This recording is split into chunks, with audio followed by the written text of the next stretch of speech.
नमस्ते दोस्तों, आज हम बात कर रहे हैं उस उम्र के बारे में जब जिंदगी शुरू होती है, 30 के दशक। लेकिन इस उम्र के साथ हमारे शरीर में भी कई बदलाव आते हैं। 30 साल की उम्र के बाद हमारा मेटाबॉलिज्म धीमा होने लगता है, जिसका असर हमारी सेहत पर सीधा पड़ता है। इसलिए इस उम्र में खान पान का खास ख्याल रखना और भी जरूरी हो जाता है, क्योंकि जो चीजें आप 20 की उम्र में आराम से खा लेते थे, वो 30 के बाद आपके लिए मुसीबत बन सकती है। तो आज मैं आपको बताऊंगा ऐसे 5 खाद्य पदार्थों के बारे में जिनसे आपको 30 के बाद दूरी बना लेनी चाहिए। दोस्तों, कौन प्यार नहीं करता मिठाई से, लेकिन 30 की उम्र के बाद यह मीठा आपके लिए जहर बन सकता है। इस उम्र के बाद हमारा मेटाबॉलिज्म धीमा हो जाता है, जिससे वजन बढ़ना, डायबिटीज और हृदय रोग जैसी समस्याएं हो सकती हैं। और सिर्फ यही नहीं, ज्यादा चीनी खाने से चेहरे पर मुहासे, झुर्रियां और उम्र के धब्बे भी जल्दी आ सकते हैं। तो अगर आप चाहते हैं कि आप जवान और स्वस्थ दिखें, तो मिठाई को कहें ना। याद रखें, मैं ये नहीं कह रहा कि आपको मिठाई बिल्कुल छोड़ देनी चाहिए, लेकिन इसकी मात्रा सीमित रखें और हेल्दी विकल्प चुनें, जैसे फल या गुड़। दोस्तों, समोसे, पकोड़े और फ्रेंच फ्राइज ये सब बहुत स्वादिष्ट होते हैं, लेकिन 30 के बाद इनसे दूरी बनाना ही बेहतर है। इस उम्र में हमारा पाचन तंत्र पहले जैसा मजबूत नहीं रहता और तला हुआ खाना पचाने में मुश्किल होता है। इसके अलावा तले हुए खाने में ट्रांस फैट होता है, जो कोलेस्ट्रॉल बढ़ाता है और हृदय रोग का खतरा भी बढ़ाता है।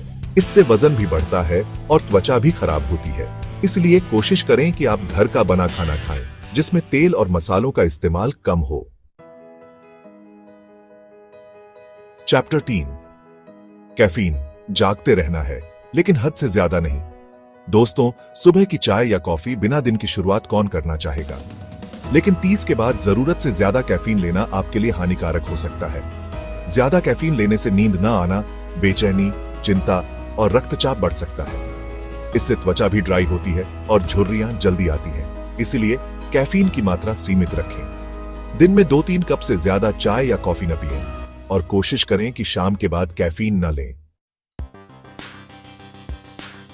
चैप्टर 4, नमक। स्वाद अनुसार, लेकिन सेहत के विरुद्ध नहीं। दोस्तों, खाना बिना नमक के फीका लगता है, लेकिन 30 के बाद ज्यादा नमक खाना आपके लिए खतरनाक साबित हो सकता है। इससे रक्तचाप बढ़ता है, जो हृदय रोग और स्ट्रोक का कारण बन सकता है। ज्यादा नमक से किडनी पर भी जोर पड़ता है और पानी जमा होने की समस्या भी हो सकती है।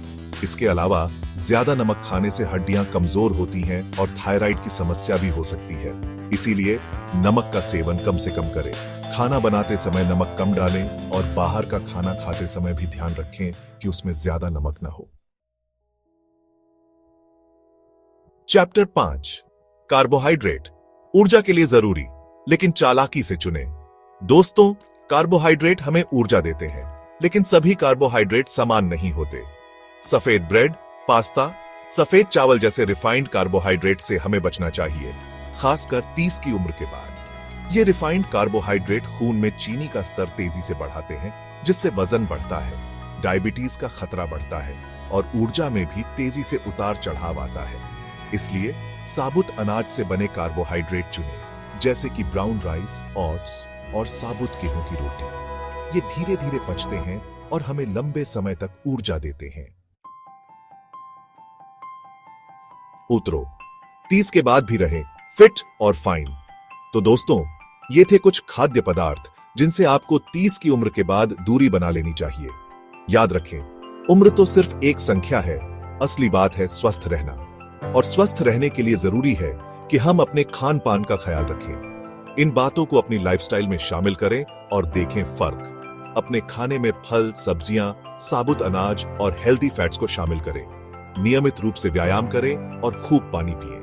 और सबसे जरूरी बात, अपने डॉक्टर से नियमित चेकअप कराते रहें, क्योंकि जैसा कि मैं हमेशा कहता हूं, हेल्थ इज वेल्थ।